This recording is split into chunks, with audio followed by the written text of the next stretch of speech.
So you said that you can look to God for wisdom to make sense of the world. There's a lot of stuff to us humans that's difficult to make sense of, um, like you losing your mother.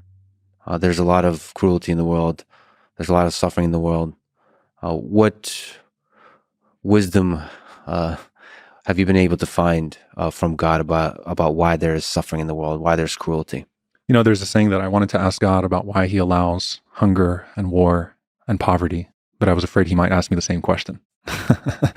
God has certainly given us enough food. There's enough food in the world for everyone to have a 3,200 calorie diet a day. God has certainly given us enough guidance for us to not inflict on each other the cruelty that we inflict. When we look to the world around us, first and foremost, we have to have a sense of accountability. We are accountable for our own actions. We don't blame God for the evil of man. That's one. But at the same time, we understand that God in his wisdom allows for certain outcomes that we cannot encompass with our own. And that to isolate these incidents and to try to make sense of them is no different than a baby in the womb that doesn't understand the world that it's coming into and trying to explain to that baby that hasn't yet developed its own senses and its own perception of this world what is happening to it, right? I often think of the example of a child and, having been at this point now through the experience of parenthood, I'm still learning. I'm just going into having a teenager with 3 kids and being a softie for my kids, when you have to tell your child that they can't have something that they really, really want.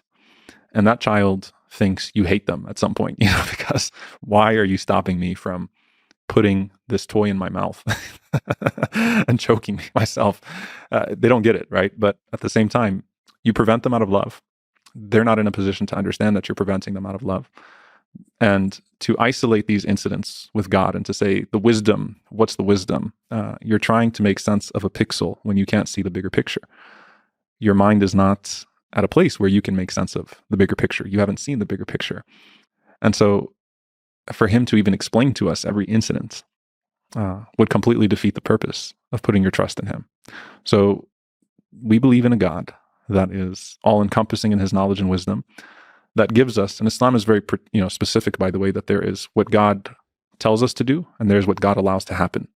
So what God tells us to do in terms of the roadmap towards good, and then what God allows to happen in his divine wisdom, that no outcome can escape him, but at the same time, we are accountable for our own actions and our own deeds. So when you come to someone and say, why did God allow this to happen to this person? I can't rationalize that for you because my understanding is relegated to the immediate experience in front of me. But if I know God and if I learn about God, then I don't have to make sense of the plan, but I can tell you that I trust the planner.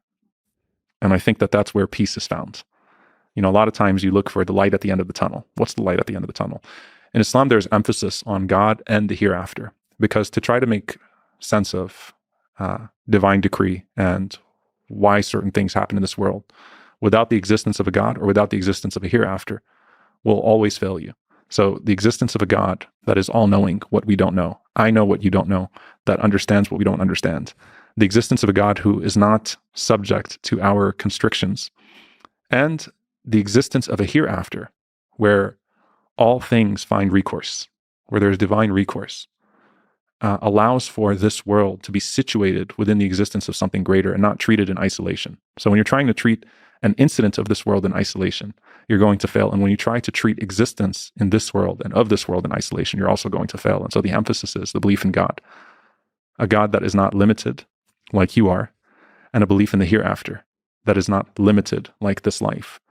And so everything continues onwards, and there's divine recourse for everything, each and everything. The Prophet Muhammad, peace and blessings be upon him, mentions that on the day of judgment, a person who lived the most difficult of lives will be dipped into paradise one time and will be told, have you ever seen any sadness, any hardship? Now, when you think about the most difficult life, some of the commentators in Islam, they said that this is perhaps referring to the prophet Job, Ayub, peace be upon him, because Job lived obviously a life of great difficulty, but that a person who lived a very hard life would be dipped into paradise one time. And just with a dip, be asked, have you ever seen any hardship?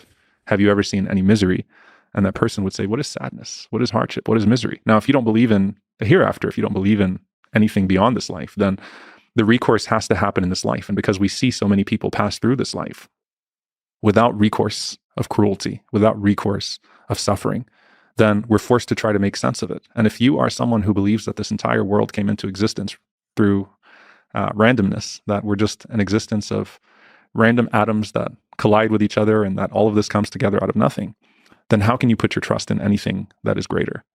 So you asked me as a child of a parent who suffered, I believe that every moment that my mother suffered, that she will be rewarded, that she will be elevated, that all of that made her or contributed to the beautiful person that she was and will contribute to the beautiful reward that she receives. And the recourse is certain to me as a believer in that.